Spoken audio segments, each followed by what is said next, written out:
Now, why Einstein? I mentioned it before, but well, the main thing is I really like him, so I really want to talk about Einstein. He's an inspiring figure, I think. He was completely unconventional in many, many ways. He was very creative. I really like that about him. And well, he was very critical of authority. Well, he really hated the military culture in Germany at that time. And of course, because he was a Jew, he had a lot of trouble in Germany later on in the 20s when Hitler came to power.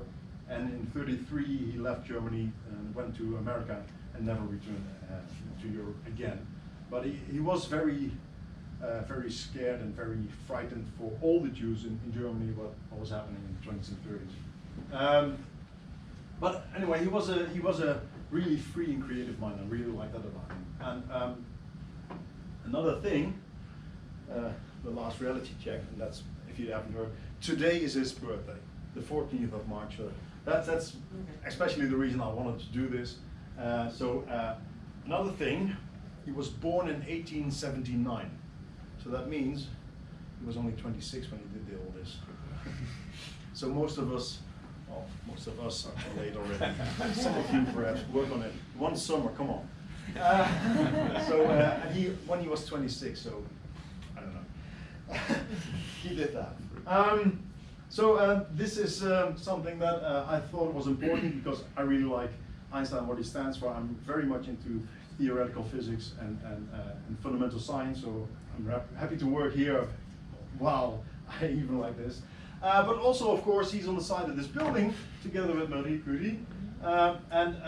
It's not completely certain if he actually said precisely this. He probably said something like this because many people said something like this, and he probably said something like this. So I want to take this upon onto myself. So basically, if you haven't understood anything I've talked about, then I haven't explained it well. Basically, it's the role of a teacher to explain stuff to you so that you can understand it.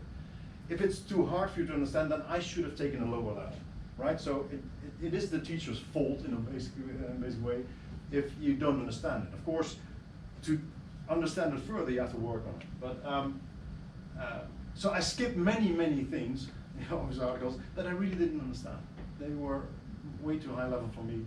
So I just kept to the stuff that I sort of understood, and I hope it worked for you. So this is my talk. There you go.